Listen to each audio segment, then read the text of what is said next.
Hello and welcome to this week's Terrace Bay Council meeting. Tonight, Council will be discussing emergency management training. Then, there will be a presentation regarding the updated property tax bylaw. And while there is still no news on the mill reopening, Council is remaining optimistic. At a special Council meeting a few days earlier, Council heard the auditors' draft report for the end of 2023. That video will follow this week's meeting. The full agenda is up next. Thank you for watching.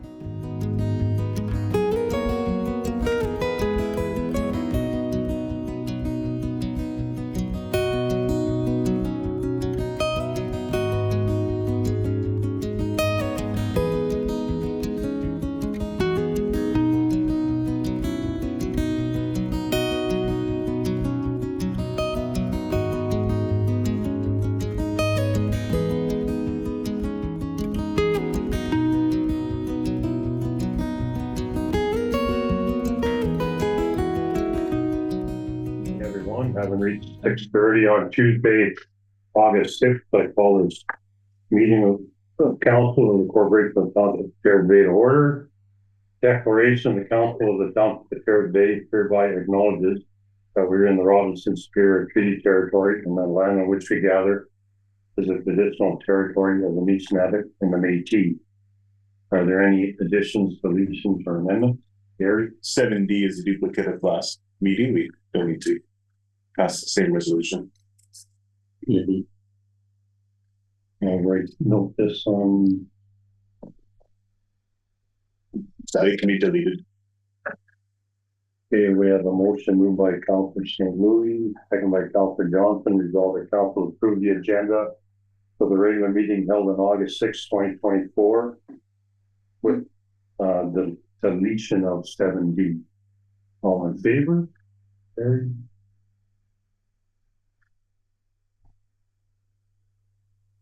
Any disclosures of interest? Hearing none, we have a motion moved by Councillor Johnson, second by Councillor St. Louis. Resolved that the minutes of the regular council meeting held July 15th, 2024 be approved as presented. Any questions on the motion? All in favor? Carried. Next motion moved by Councillor St. Louis, second by Councillor Johnson. Resolved that the minutes of the special council meeting held August 1st, 2024 be approved as presented. Any questions on that? All in favor? Carried.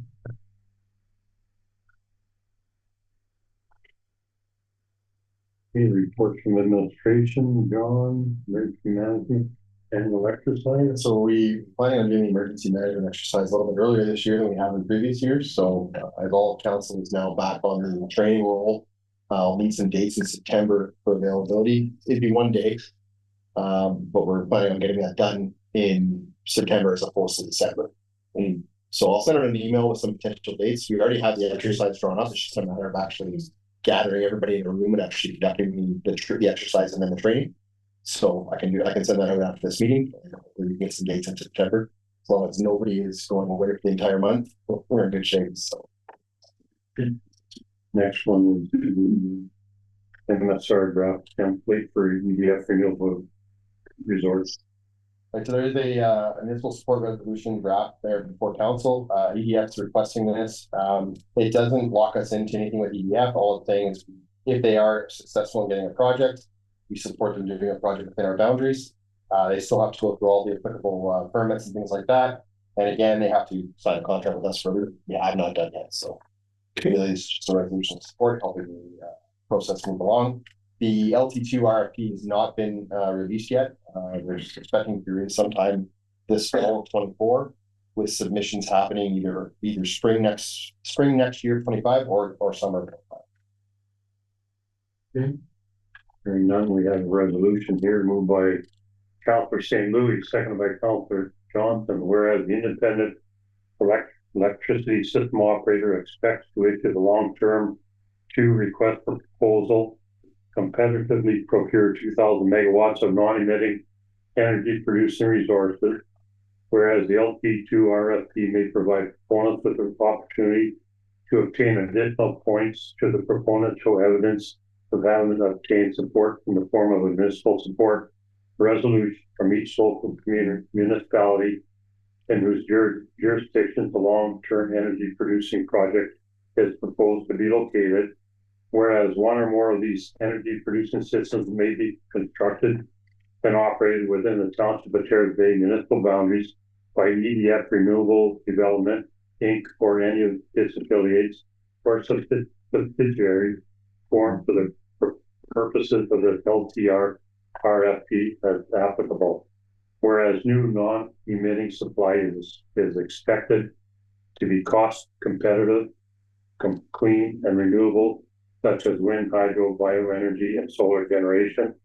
It is therefore recommended that the Council of the Township of Terrace Bay endorse in principle the development, construction, the operation of the proponent's long-term solar energy producing projects located within the municipal boundaries of the Township of Terrace Bay.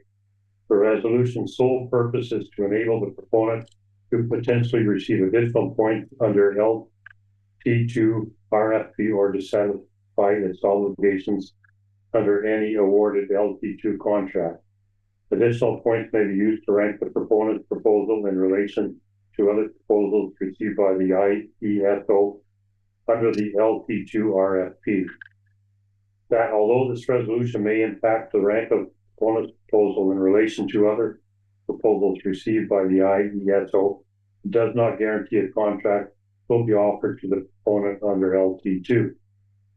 That this municipal support resolution does not supersede any applicable permits or approvals under applicable laws and regulations that may be required for a project.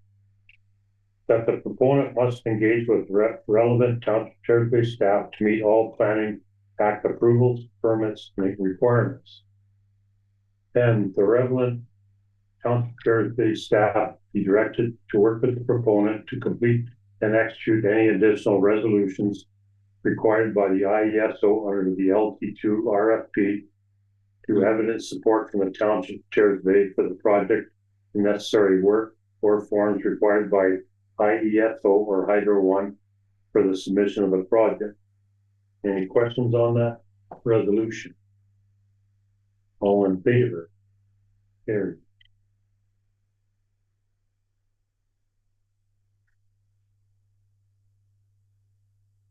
Any finance, John? Yeah, so Treasurer. So following the adoption of the 2024 municipal budget, administration has prepared all the final tax calculations. To move forward with the final tax calculations and billing procedures, specific bylaws must be passed adopting the rates and issues. Bylaws are part of the annual treasury procedures and will give administration the tools required to calculate the proper tax outcomes previously discussed during the budget process. Final indications amount to $3,687,034.81 in municipal taxes and $291,365.55 in education taxes. The options are to approve the 2024 property tax levy and 2024 property tax ratios and the appropriate bylaws be brought forward, or B, request administration change the bylaws as directed. Administration is recommending the first option or option A. Any question? So that means what we had passed, it's not going to change the 3.8. Okay. Okay, we have a motion moved by Councillor Johnson, seconded by Councillor St. Louis, resolved that Council approve the 2024 property tax levy and 2024 tax ratios and that the appropriate bylaws be brought forward. Any questions? All in favor? Carried.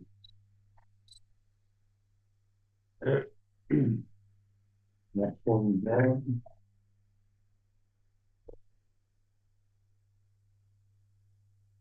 Let's read it. Okay. Public Works. Thank you. At the July 2nd, 2024 regular council meeting, a proposal from Stantec was approved in the amount of $45,200 on a time and material basis to perform designated substance surveys on municipal buildings and infrastructure. Since the issuing of the contract, Stantec administration has identified 2 further buildings that need some form of assessment. First building is 44 Simcoe Plaza, formerly known as the Community Church. This building will require a full ESS. Second building is 3335 Simcoe Plaza, formerly known as the Bakery. Although the municipality does not currently own this building, there's potential we'll be investing in it in the near future. Having said this, it is in the best interest of the municipality to have a formal assessment done to ensure there are no high cost items we are unaware of. This building will not receive a full DSS, but will receive a walkthrough from Stantec representatives to identify any potential issues. Financial implications: time materials estimate for both buildings is $6,810.10. This is an upper ceiling limit. Three options before you. Option one, that council approve the additional cost of $6,810.10 for the assessment of both 3335 and 44 Central Plaza. Option two, that council only approve the additional cost of $4,550.10 through the assessment of 44 Central Plaza. Option three, that council does not approve the additional costs and directs in the street otherwise. Your recommendation is option one. Any questions? No, we have to do this. I have one, since we don't own the building, how we getting in it? We will give notice to the occupant, to the owner, and we have authority to gain access. Okay. No other questions? Okay, we have a motion moved by Councillor St. Louis, seconded by Councillor Johnson, resolve that council approve the additional cost of $6,810.10 for the assessment of both 33 to 35 and 44 Central Plaza. All in favor? Carried. Thank you. Thank you. Thank you, Larry. Luke? Thank you. In July of last year, council approved a resolution of support to Infrastructure Canada's Rural Transit Solutions Fund for the procurement of a new community health transportation vehicle. February 2024, Terrace Bay was approved in principle for the purchase of a hybrid vehicle through the RTSF funding. So to enter into the RTSF ON-121717, that's our agreement. Grant program administrators require a council resolution approving the signing authorities.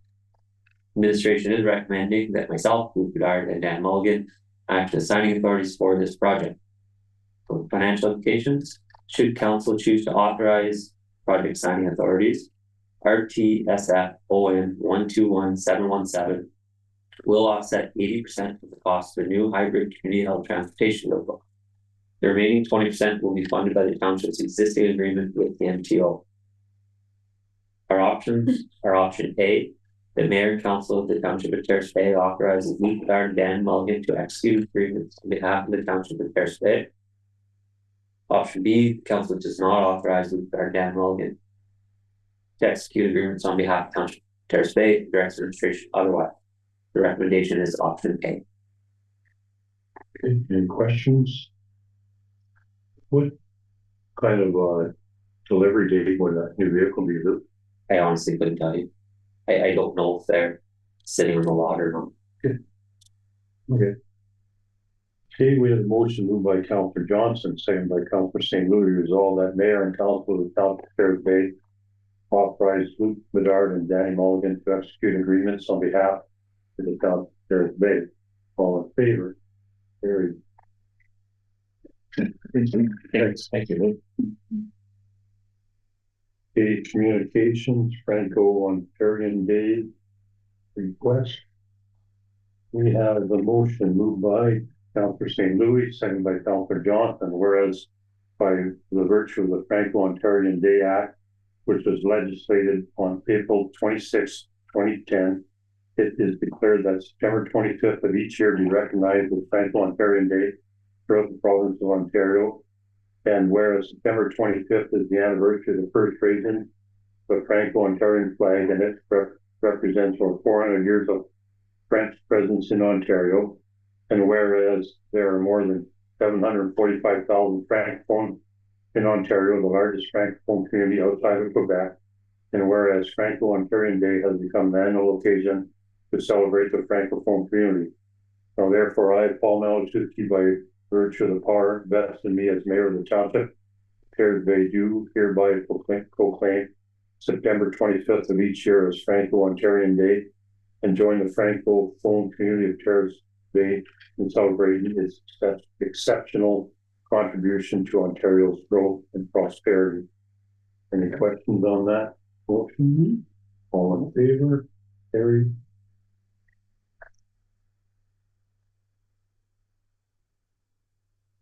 Okay.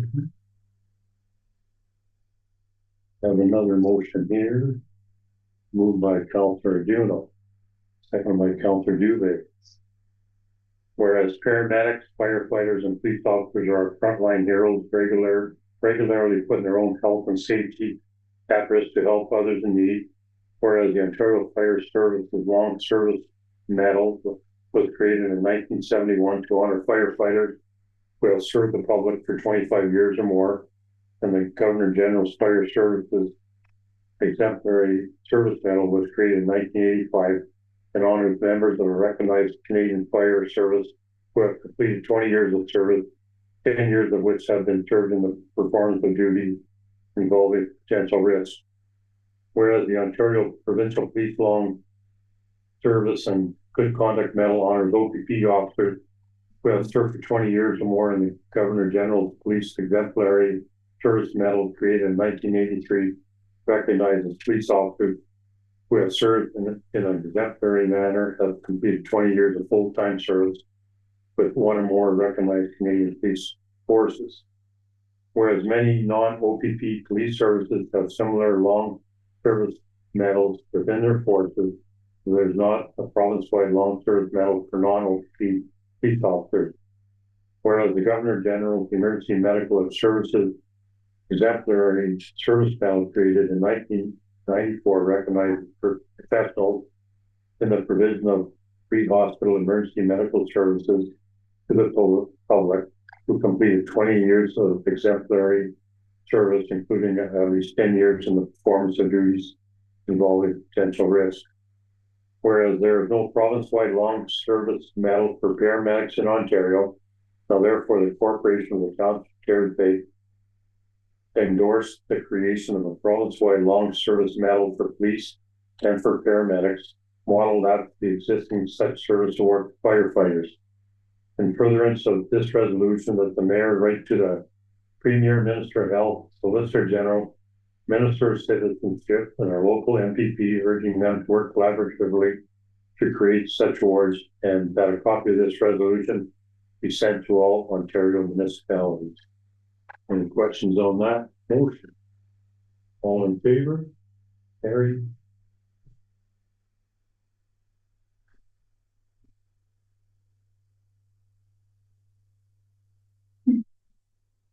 Okay, next motion. We have a motion moved by Councillor Duno, second by Councillor Dubé, whereas employers across Northern Ontario are experiencing a critical shortage of skilled workers, contributing to a shrinking labor market, whereas the labor shortage is causing some significant economic hardships for Northern Ontario communities, including reduced productivity and business closures. And whereas population and migration trends to 2021 suggest that Northern Ontario needs 100,000 newcomers by 2041 to sustain current population. And whereas the success of the federal, rural, and northern immigration pilot demonstrates the effectiveness of allocating nomination spots to address regional labor shortages and attracting newcomers to Northern Ontario. And whereas the Ontario Immigrant Nominee Program has been expanded from 9,750 nominees in 2022 to a goal of 21,500 nominees in 2024. Now, therefore, be it resolved by the Council of the Township of Terrace Bay, urges the Government of Ontario to address critical labor market shortage in Northern Ontario by allocating 3,000 Ontario Immigrant Nominee Program spots to support the region's economic growth and development. Be it further resolved that copies of this resolution be forwarded to the Ontario Minister of Labour, Immigration, Training and Skills Development, local members of provincial parliament, the Northwest Ontario Municipal Association, Federation of Northern Ontario Municipalities, and the Ottawa and Thunder Bay Chambers of Commerce. Any questions on that?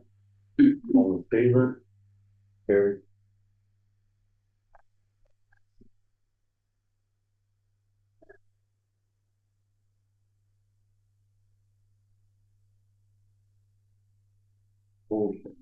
Motion by Councilor Duno, second by Councilor Dubé.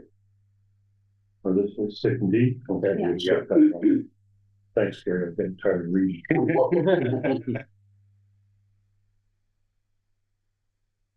The bylaws, no. We have a motion moved by Councilor Dubé, second by Councilor Duno. Resolve the council approve a bylaw to levy property taxes for the year 2024. Be read first, second, and third time and finally passed. Signed by the mayor and clerk, sealed and numbered on this 6th day of August, 2024. Any questions on that? All in favor? Carried. And the next bylaw moved by Councilor Dubé, second by Councilor Duno. Resolve the council approve a bylaw to set tax ratios and reduction for prescribed property subclasses for the 2024 taxation year. Be read first, second, and third time. Finally passed, signed by the mayor and clerk, sealed and numbered on the 6th day of August, 2024. Any questions? All in favor? Carried.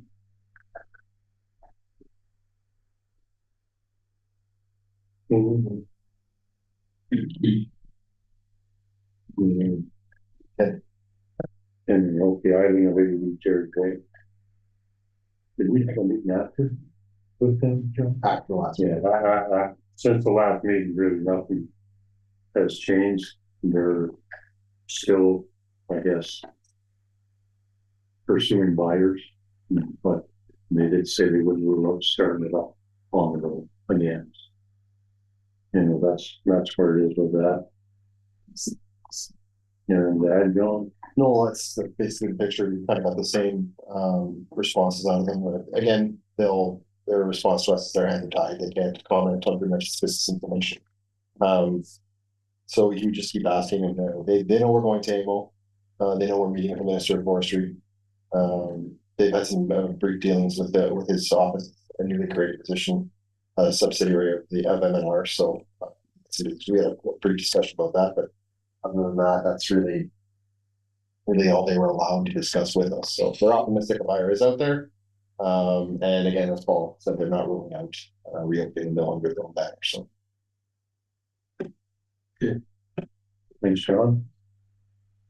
The next motion moved by Councilor Duno, second by Councilor Dugan. Resolve the council approve the attendance of Bill Webb at the OAPSE conference from June 36, 2024. And that the expenses be paid as per the township travel policy. Any questions on that? Kind of did that backwards. We should have got approval first.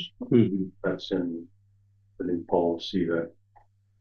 So blame me for that one. So all in favor of that? Quick, this is the conference that you've been to before, Yeah. too? Yeah. It's quite valuable. Yeah. Obviously for them. Yeah, that's probably the best one I got here. Yeah. It's a new police act.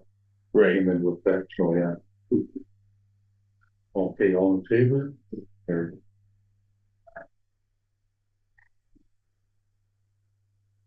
Question period. Anything online, John? anybody online, if you have a question, please type it into the chat or try the Q&A tool if the chat's not working. And Anyone in the audience? somebody has the audience. Well, I have 6.3. Does the 45,000 include that we're offering Stantec? Does that include remediation? No. Just walkthroughs? It's a DSS designated substance survey, so it's an engineered document we'll get at the end saying what's in the building, but there's no remediation. They, I believe, Brian, were talking about offering some pricing on possible remediation. Yeah, we have food remediation option, but not remediation. Okay, so it's 6,000 for 2 buildings and 45,000 for how many? 445. Oh, is it? Yeah. 45,000. Okay, You're talking about the original. yeah, right, the 45,000. 45,000. That's how many buildings? 13 or 13? I don't have that number. We're guessing at 13? I can find those statement minutes here.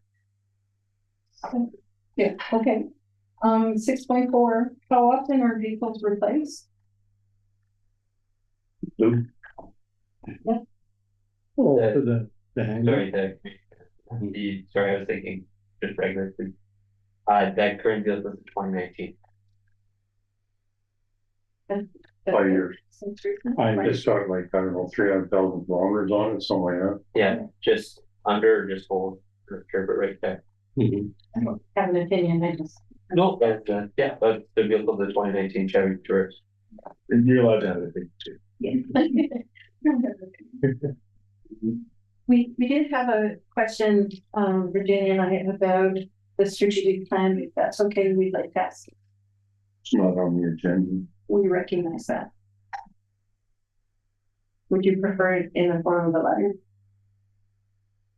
Yes. Very good. Also, on the July 15th, I was online and was unable to ask questions. And it occurred to me that it might be a courtesy that if that were to occur again, that a phone number be provided so that I had a relevant question that could be asked in that moment. I could phone in and ask it. I know that it doesn't happen very often, but the chat was disabled and we were unable to speak. Yeah, that was, for whatever reason it was. So the chat's been enabled and the Q&A tool was always working, but we always told people to use the chat, so nobody knew to go use the Q&A, but that's the answer to that. Well, I know that you did check protocols and you did check communication at the beginning. And, and everything seemed fine, but the chat in the end was disabled. And we had no option to speak to the group, to the council. We were allowed to, we could have sent an email or something, but we had no chance to talk at that time. So a phone number, that consideration would have been a phone number being provided. If that happens again, perhaps. You could have always sent an email to John the next day or whatever too. Right. Yeah. Yeah, we did. And yeah, it just, but in the moment, if I had not been available to use my email. Thanks. Your other One question. There's Brian. Oh, thanks, Brian. Mickey 12 buildings, Okay. it's the original, so it'd be 14 total now. Yeah, I'm just wondering, carrying on with what Vicky said, has the sound system, has that been fixed for a year? We're looking at budgeting some money next year, Virginia, to upgrade council chambers to sound and video and all that other stuff. I'm gonna be honest with you, even sitting here, it's very difficult to hear what people are saying. Like I would suggest, Microphone. would help. That would be one thing. That wouldn't cost anything. Well, And if you're speaking, like try to keep your hands away from your mouth. I don't think my hands are by my mouth, but I do talk quite loud. It's just very frustrating when you can hear like every third word. It's very frustrating. You don't hear so much, but on Zoom, it's very frustrating. Yeah, I've listened to it on Zoom. Yeah. Yeah. Okay. I actually have one other question about the 3,000 immigrants for Northern Ontario, and I take that's from what's Northern Ontario considered? The 3,000 immigrants? Probably from the Manitoba border to like Sudbury, North Bay. Is it like, would we be able to request certain tradespeople for this area, for example, plumbers or electricians, or are we just, having immigrants come in? Are we able to do something like that? I'm not an expert on that, Virginia, I couldn't do it. I mean, there's people are looking for tradespeople and whatever, and I mean, if an immigrant is like someone from Ukraine or whatever is a qualified electrician and stuff like that, I mean, it would be up to them if they wanted to move up here or whatever, I would think. What is the town doing to encourage people to come and live? What are they doing specifically? It's probably under the purview of this particular motion, but it is a good question to ask.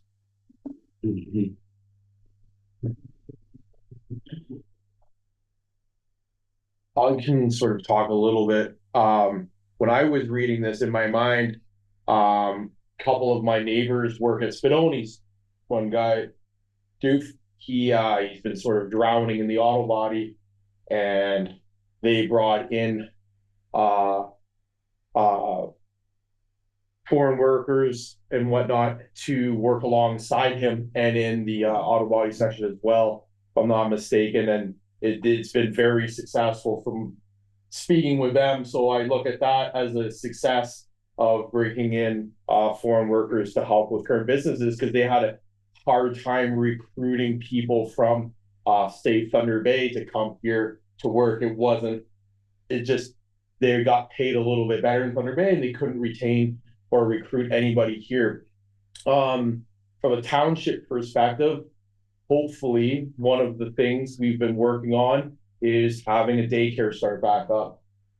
In my opinion, hopefully in the next little bit, conversations continue, and that could be an actuality. But from myself as a young professional, and speaking to other young professionals in the field, it's very difficult to retain and recruit young professionals if there isn't adequate childcare. When I'm on the Terrace Bay buy and sell and other like similar Facebook pages, and people are looking for childcare from say 3 to 4:30, or like, hey, is there anybody out there that can look after my kid?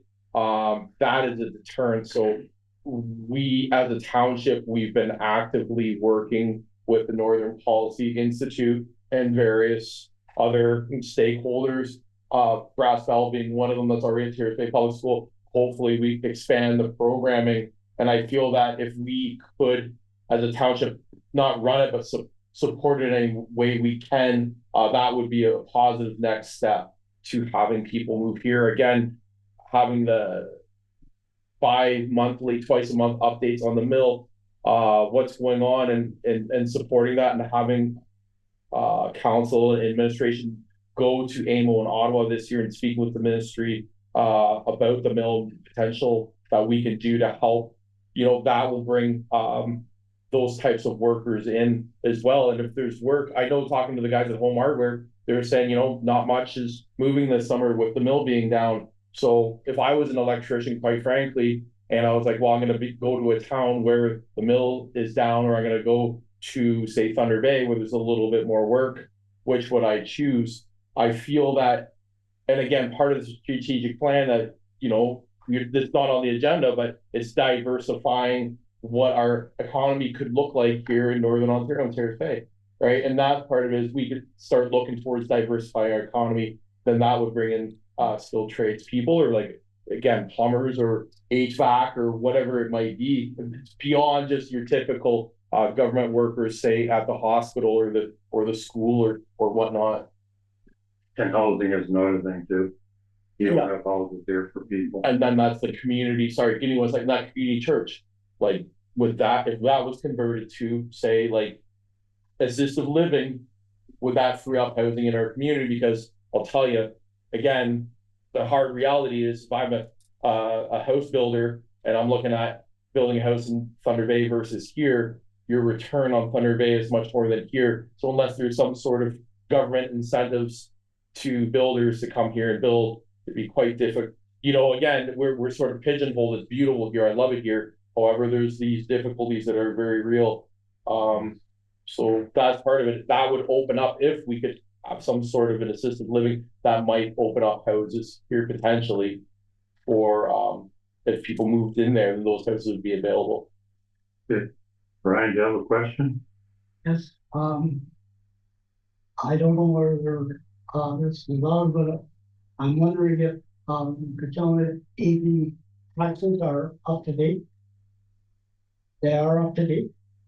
And my second question was whether the town has done a pro forma on the tax implications in the event that they don't Yes. start. What's the consequence to a taxpayer? Well, the treasurer isn't here right now, but it's a big. Correct. I'm not sure, but I think it's over $1 million in assessment. Their taxes are over. Well, the assessment board is, yeah. They still have to apply, Brian, to other taxes, reduced. They haven't done that yet, as far as I know. And that would come into effect next year. Yeah, but my question is, in the event that they don't start up again, the loss in tax revenue, has there been a pro forma of what the implications will be to the normal taxes? I assume you take the million or $1,400,000 that they pay in taxes divided by the number of households, and that number is probably $300. Well, Danny can probably Danny, answer that on here, but I mean, the implication of the taxes, you're probably looking at half, they'd have to pay half. So whatever that would work out to, like you said, half of 1.2 or 1.4, Brian. John? Certainly, just to add to the taxes we levy are also based on what we require, so if the mills chunk was out of the mix, we would also retool internally, potentially cut back that staff, do those things to mitigate the amount that's harming the residential and commercial taxpayers. And what are the council's position with respect to them requesting a reduction in taxes during this idle period? I don't think we can do anything about it. Today, I've put in that to MPAC or whatever. I don't think there's anything to do about it unless I'm wrong. Certainly, we would engage our tax consultants and discuss with them whether or not it'd be worth it battling them at the both RFR process or at the assessment review board. If MPAC came back to us and ultimately said we're considering this, we would have to go fight that fight at the assessment review board. So, and council has no impact to MPAC. So the ARB is an independent body that makes the decision. So it would be MPAC technically going there, either defending the mill's reassessment or defending the mill's assessment as they've assessed it. And we would be there as a third party intervener as well too, in deciding whether or not we want to accept what MPAC says the mill is worth, or no, we think it's higher. The board would make their decision, and we're stuck with that for the next 4 years. MPAC's arm's length, right? So we don't have any influence on it with them, other than we would present our side of the battle and hope that they side with us. As long as we're on the table. And we would be allowed to go, like John said, we would definitely be a third party there at that hearing. Certainly, if council chose not to dispute it, they can do that as well too. We don't know what the numbers are, so we'd have to wait and see what the value would be. So, again, the consultants we work with may come back and say that the mill being idle, that whatever they do finally settle on might be a reasonable amount, given that they aren't operating. There is a commercial aspect to their taxation. It's not just real properties. Okay, thank you, Brian. I have one more question. At what stage is the strategic plan at right now? Which one? The new one? We're having a kickoff meeting next week. Yeah. So just starting. What does that mean? It means it's just starting. It's just starting. The new.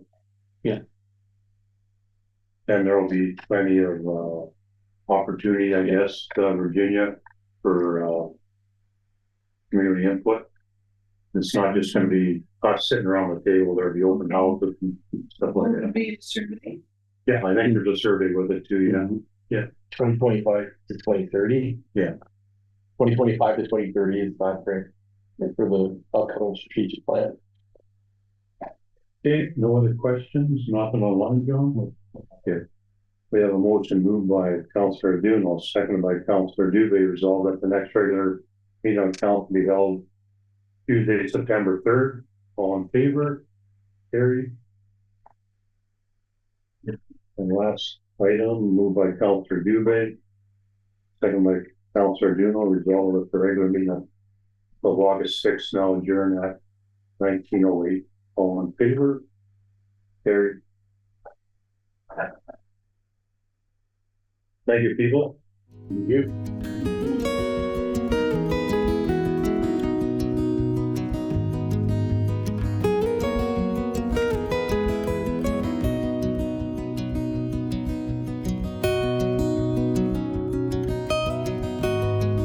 everyone. I've reached the hour of 2:00 on Thursday, August 1st. I call this meeting of the Township Terrace Bay order. They're there for approval, which we can do at the end. Okay. The independent auditors report. So this report does look a little bit different from what you have seen in the past because we do have a qualified opinion. So the first paragraph, we identify the statements that we are auditing. The second paragraph indicates that in our opinion, except for the effects of the matter described in the basis for qualified opinion section of our report, the financial statements present fairly in all material respect the consolidated financial position of the township at December 31st, 2023, and the results of its operations and cash flows for the year that ended in accordance with Canadian public sector accounting standards. So the qualification this year really relates to the fact that you've not yet adopted the accounting standards related to asset retirement obligations. You're currently in the process of getting the engineering estimates around that, which will then drive the calculations to determine whether you have asset retirement obligations to set up in your financial statements. And it will really just depend on how material those are. At this point in time, it's difficult to assess whether those are material or not. Thus, we have had to qualify the opinion on their financial statements. I am aware that there are other municipalities that are doing similar. I think it's really good, though, that you are going to adopt them and not just going to, qualify, into the future on this. What that will mean when you do adopt them for your 2024 financial statements is if there is the need, if it is a material balance and there is a need to recognize those assets and the related obligations, all of that change or all of that impact will hit your current year expense. However, we are able to present it in a way that would be very obvious that is, what's impacting perhaps your expenses for the year. It doesn't have to necessarily be grouped into one of the categories. We can show it, and it would be very distinctly disclosed. So, other than the basis for qualified opinion, we go on to speak to the fact that we do audit in accordance with Canadian generally accepted auditing standards. We talk about the responsibilities of your management and your council. For the financial statements, just making sure the readers understand that you are ultimately responsible. Management is responsible for the fair presentation of the financial statements, and you, as council, are responsible for ensuring that there are controls and processes in place. You have ultimate responsibility over the financial reporting process.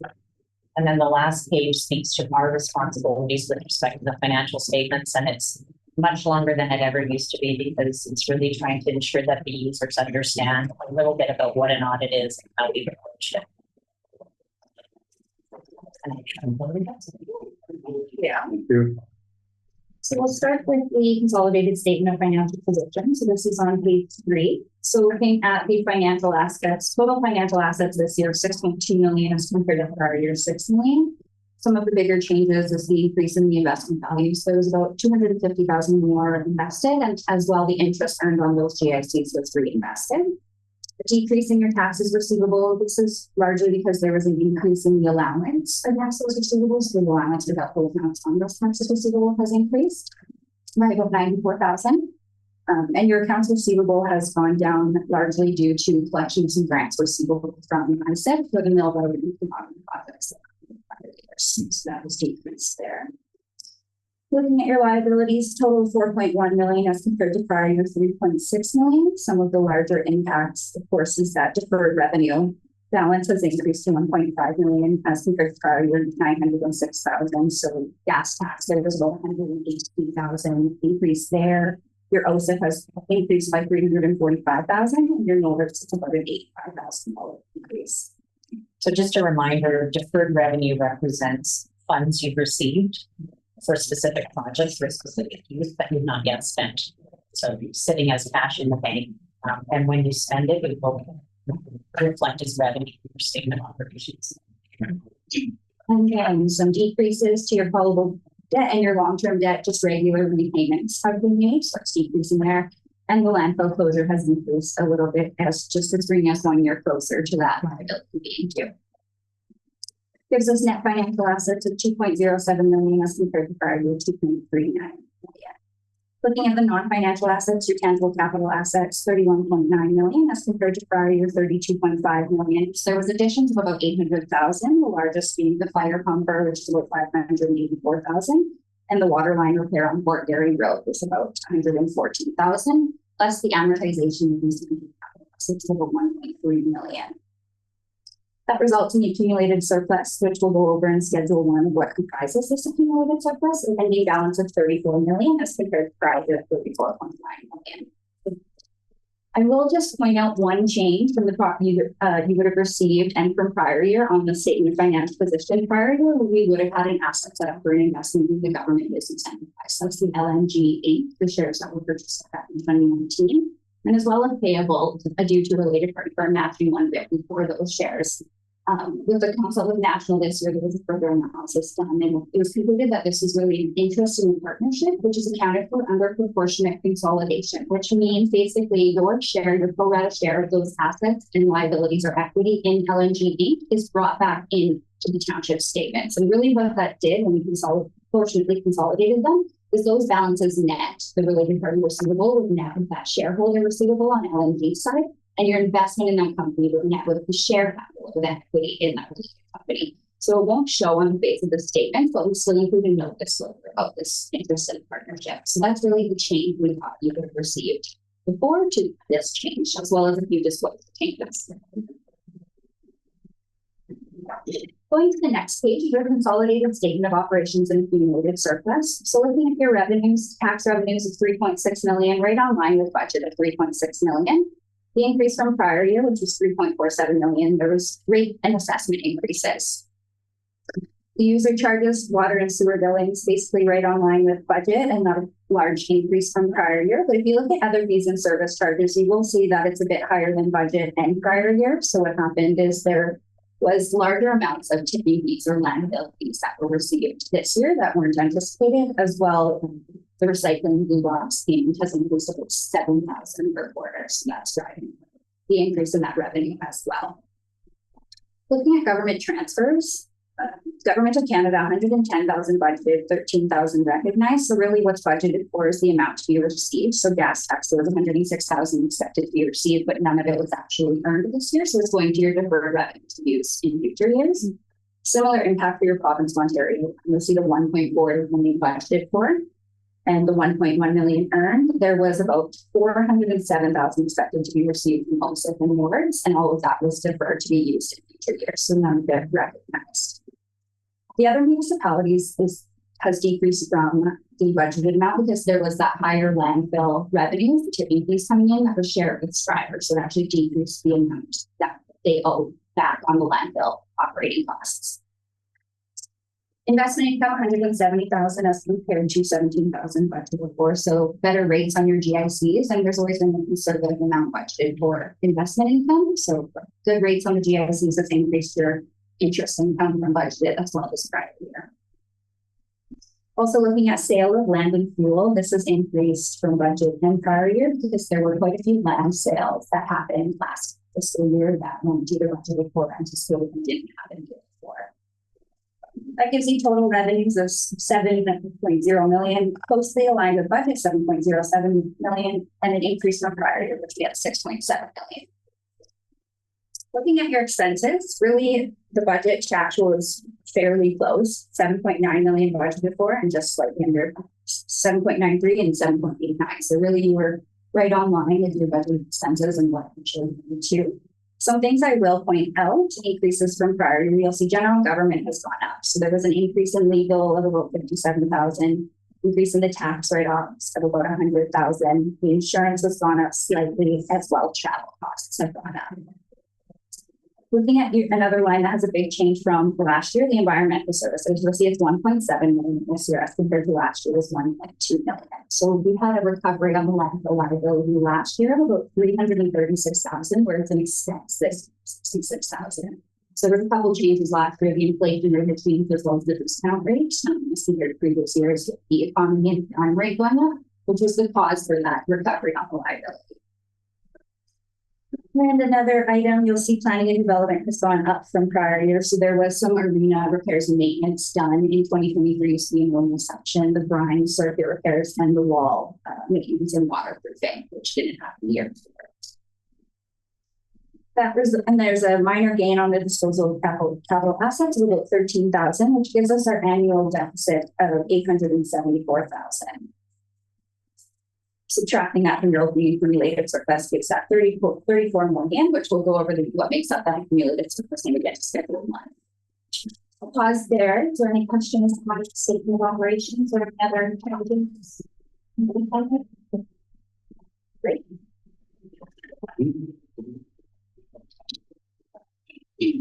The next statement is consolidated statement of the change in the net financial assets. So you'll see that annual that I just mentioned of 874. Last year acquisition of the tangible capital assets just slightly under 800,000. The amortization being added back 1.3 million, and then the gain. So the proceeds and the gain on your disposal of tangible capital assets, and then the change in your prepaids results in a decrease in the net financial assets of about 324,000. So it just shows the change from what we were at last year was 2.39 million and then another 2.6. I won't go through the consolidated statement of cash flows on the next page in too much detail. I'll just highlight that we have provided from your operating activities for about 1.48 million. Then you take out the cash that was used in your capital activities of 772,000.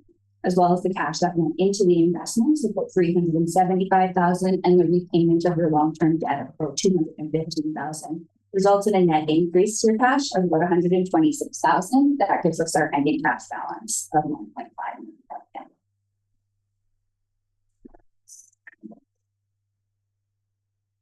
So with respect to the notes to the financial statement, we'll go through a few of them. If you have any questions on any of them, that interacting, feel free to ask. So the big one here that Rosie mentioned, really the adoption of the new standards. So effective 2023, the asset retirement obligation standard did come in. Because we aren't adopting this year, that's what's called the qualified opinion. But it just does highlight here that that adoption or that standard is applicable to the 2023 year, though it hasn't been adopted. There was another amendment to financial instruments. So, and you actually have adopted these changes. It really hasn't changed any figures in your financial statements. Really what it's done is on pages 23 to 25, you'll notice there's enhanced disclosures about the financial instruments in the statement. So I'll take you through those enhanced disclosures and the investment end there, but really that's been the big change. So there's additional disclosures around the risks associated with financial instruments. Otherwise, no changes to the significant accounting policies. I'll just point out on page 8 under government partnerships, that's where you'll see that Lakeshore Natural Gas listed since we have accounted for under the partnership. Otherwise, no changes to significant accounting policies. So we will jump to page 13.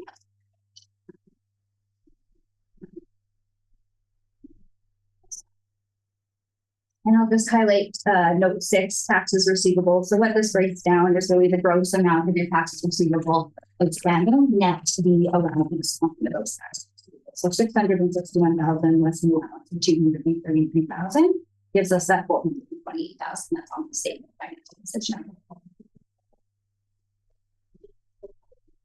The next note, note 7, would have been what prior year's investment in the TBD. It is now the interest in the partnership, and it reads similarly to what we would have had in the prior year. Other than we did add a sentence really that due to proportionate consolidation, this investment and the data balance do eliminate consolidation. It still provides the similar details that we had in prior years. Looking at note 8, this really, so that 1.5 million in your deferred revenues and funding received, that's not yet spent. It just breaks it down by type. So you'll see in there for federal gas tax, we have about 433,000 that can be spent in future years. OSIP is up to 750,000, and your NORDS is at about 253,000. And then there's also some other smaller deferred revenue balances that are in there. I won't go through the other couple notes. We will jump to the page 23, which is, this is the enhanced Rosie, sorry, I'm just gonna jump in. Note 13.8 is your landfill closure and post-closure, and I probably should have spoken to this when we talked about the qualification. So with the adoption or with the introduction of this new asset retirement obligation section of the handbook, that has eliminated the old handbook section that governed landfill liabilities. However, because you didn't adopt AROs, we have continued to account for the landfill liability under the old section. So there's been no change in how that's accounted for this year. In 2024, with full adoption of asset retirement obligations, that will be changed to harmonize with the asset retirement obligation standard. Right. So I wanted to point that out that is still being accounted for as it has been historically. Sorry.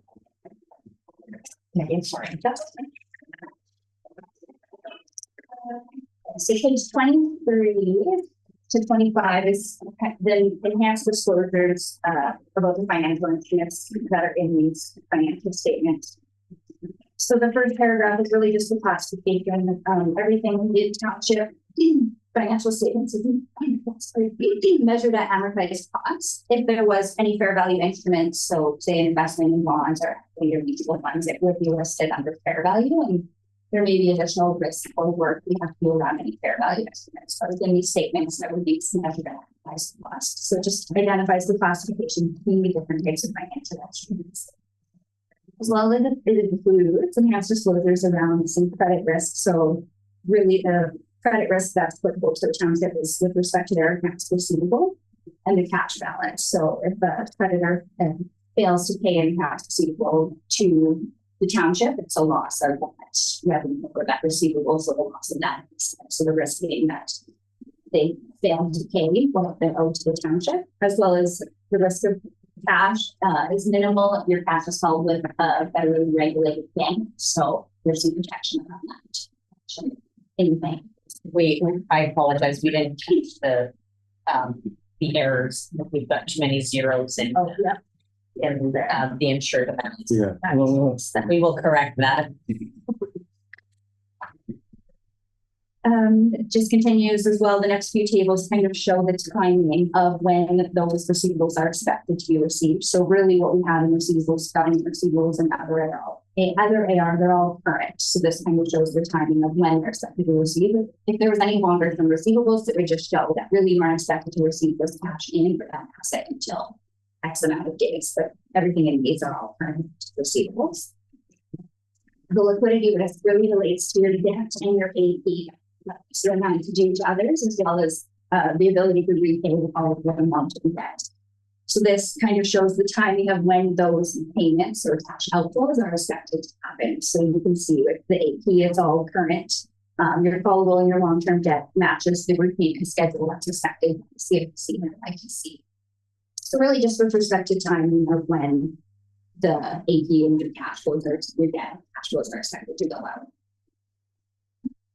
There's also a note regarding market risk and interest rate risk. So really this is market risk is minimal, and your GICs have fixed interest rates. So you're not really exposed to a fair value change or a prime rate change. If that rate were floating, it could, if the market dips, your investments will dip. But with the GICs, it's more safe, right? It's fixed. You know kind of what you're expected to receive. And similar risk with the interest rate risk. We don't have any fair value instruments, so not really exposed to that risk. Just need to disclose what that relates to. So that's what the financial instrument standard resulted in, was those additional disclosures being included in some of the statements. Now, the last piece I wanted to talk about is Schedule 1. So it's on page 27. And really, this is what breaks down to that 34 million in your cumulative that I mentioned.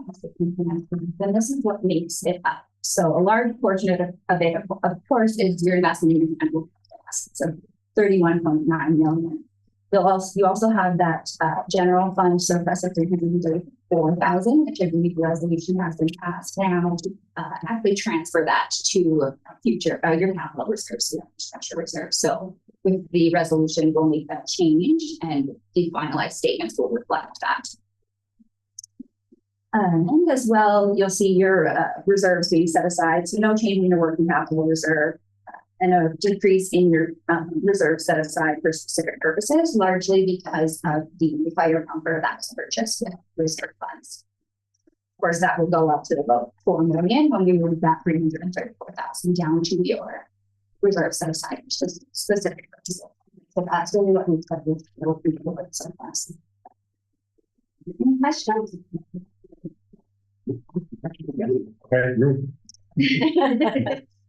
So really, when you look at your general fund, you can see it barely changed from last year to this year. So you're in year,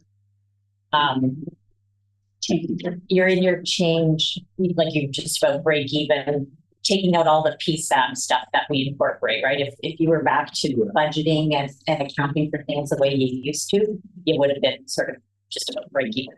Yeah. There's a minor deficit of about $397.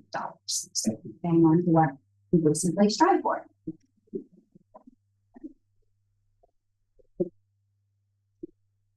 More questions? No.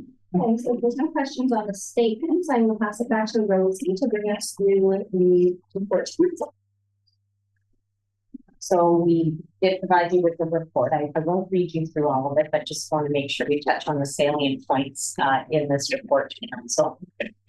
In terms of the status of our audit, as of since July 29th, that's when we issued the report, but as of today, we are prepared to opine on the financial statements, subject to just an update. We always have a quick chat and an update with your management to make sure nothing's happened that would impact these financial statements in any way since the last time we spoke, which was a few minutes ago. So we'll just ensure that is not things change, that we need to reflect these financial statements. Assuming approval of the consolidated financial statements by members of council, we'll have your management sign a management representation letter, which essentially their opinion or their representations to us that they have disclosed everything that would be necessary for us to have conducted this audit and ensure that the statements were complete and accurate. And then we are just waiting for final approval. We do have our preliminary approval. We're just waiting for final approval on the qualified audit opinion. We have to get national to approve any significant qualification like that in our statements. They've already reviewed our memos. We had to tweak it a little bit. We don't anticipate that will be an issue. Who has to approve it? Our national standards or national professional practice group. If it's a small qualification, so for example, you often see qualifications in not-for-profit organizations for completeness of donation revenue, those types of things are standard, but when we have in particular a municipal financial statement, broad users, and they just need to give us their blessing essentially. But we've gone through the memo process with them. And then the one item that we chatted with Danny just beforehand was one of the suggestions National made was just make sure you connect with anyone who uses you're providing your financial statements to make sure they're not going to have an issue with that qualification. So Danny's going to check with MMAH. We already know that statements have gone into MMAH with this qualification, so I'm not anticipating an issue. And he'll just double check with CIBC that they're not going to have an issue with respect to the qualification. We've talked about, I've already spoke to the modification, so I won't read you through it, but we're just providing you with information that the opinion has been modified. In terms of audit risks and results, we do, in these economic times, we do keep that lens on our audit procedures when we're looking at things, particularly when you're looking at receivables, taxes receivable, which could be impacted based on what's happening in the broader economy and then in the local economy. And we feel that that has been taken into account in assessing their allowance for doubtful accounts. As Kelsey mentioned earlier, Kelsey already spoke to the significant capital expenditures or capital asset additions that took place in the year. And I think you're probably tired of hearing me say asset retirement obligations, so I won't, don't chat about that any longer. In terms of significant risks in your file, and in your financial statements, there's an inherent risk of fraud in revenue recognition. And with respect to your specific revenues, it's really around your conditional grants. So your grants that are based on expenditures or how you spend the money.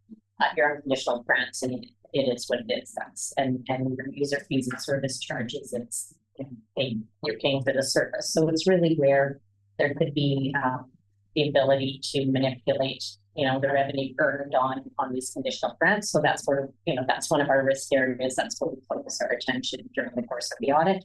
There was nothing to indicate that there's anything of a material nature that would be problematic.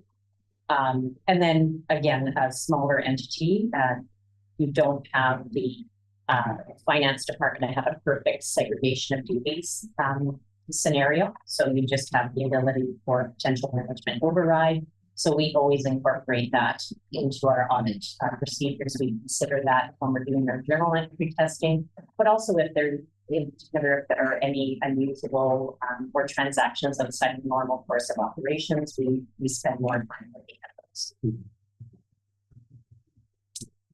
And then in terms of fraud and illegal acts, nothing came to our attention during the course of the audit to indicate that there was anything to be noted. If we did encounter that, we would have to report that to you as the overall oversight body.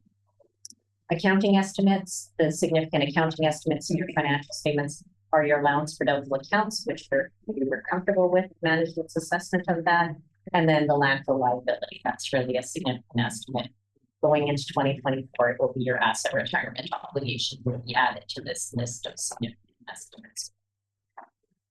And again, we always focus on estimates because that's where management bias can come in. That's where you can potentially, manipulate or change the way something is, because it's really based on assumptions and what have you. Other areas of focus, we do take a look at legal matters. Currently, there are no legal matters that need to be accrued for in your financial statements. We know that you do have a legal matter outstanding, but based on the response from your lawyer, the outcome is not determinable, which means we don't have to come up with an accrual or an estimate in your financial statements. We do report that we received full cooperation from Danny and the team, and John and the team here in conducting the audit, and we appreciate the responsiveness and providing us with the information we need to do that. And the other two are really pertinent. Adjustments and uncorrected misstatements. So we just identified the adjustments that were made during the course of the audit. The one item that's not on here because we just dealt with it was the elimination of that government partnership adjustment. So that was the final adjustment statements. And then there are a couple of non-material items that have not been adjusted for in your financial statements. So that's in the chart called uncorrected misstatements on page 8. And it would be similar to previous years where there's the estimated understatement of the accumulated sick leave liability. So technically under PSAS standards, you should be estimating that, reporting it in your financial statements. That's not done, but we just reflect that. It's not material to your financial statements, and we'll just reflect it on this schedule. And then overstatement of receivables, which relates to the receivable set up in your financial statements for from your neighboring township or the land. Just because there's not really a contract that would bind that or would support establishing that receivable. So the impact, if those items had been, and then there was a correction of an overstatement of outstanding deposits that's been historical in your bank reconciliation, but that was adjusted for in the current year. So that was the final adjustment this year. So your overall impact to your earnings would have been $9,000, which is clearly material balance. Internal control matters. We just speak to our. I forgot to bring the internal control. Oh, we don't go over at this yet. Okay, so we just speak to the. Yeah, we just speak to the areas of internal control here. Cybersecurity, still remind our clients to be vigilant in this area, make sure that you're doing what you can to protect the information that you hold here, because we are still, all of our people that live in the cybersecurity world use the word when it happens to you, not if it's going to happen, it's when it happens. So just making sure you're doing everything you can to protect your information. And then from an independence perspective, we're just reporting to you that we are independent for purposes of your financial statements in accordance with our rules of professional conduct. I'm not going to take you through the appendices, but there is one upcoming technical update that will impact your 2024 financial statements, just around revenue recognition. That's a new PSAS standard that's coming into play. Not anticipating, just on looking at things globally, that it will change how you're accounting for any of your revenue items in these financial statements, but something that management will take a look at and just make sure that that's the case. What's the Minister of Employment and Social Development $42,000? Where's that money coming from? So that was through the doors. The new doors on that, yeah.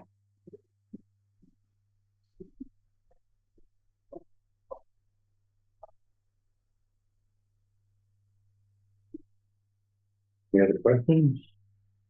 No, I'm happy with it, to be honest with you. So the circumstances that we're in.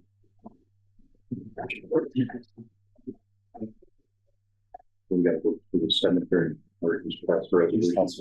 The library is actually part of the consolidated financial statements, but it's separated. Okay, thank you.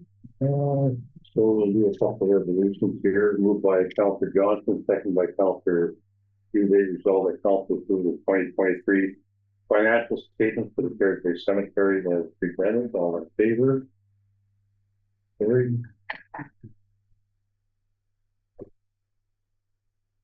Next one, moved by Councillor Dubé, second by Councillor Johnson, resolved that council approve the 2023 financial statements for the Terrace Bay Public Library as presented.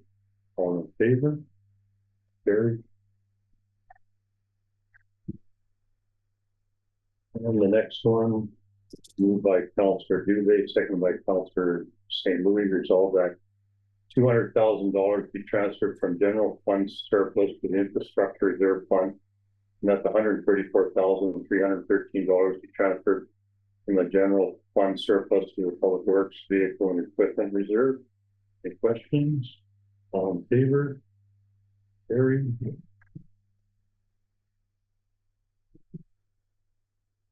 One, moved by Councillor St. Louis, second by Councillor Johnson, resolved that council approved the amended consolidated 2023 financial statements for the corporation of the town of Terrace Bay. All in favor? Carried. And that's my agenda here, John. Question period. Any questions? Anyone online, John? I've put it out already, but anybody online, if you have a question, please put it into the chat or into the Q&A tool. First call. Road, where Gary makes This fall, as far as I know. Yeah. this fall. Yeah. Going twice.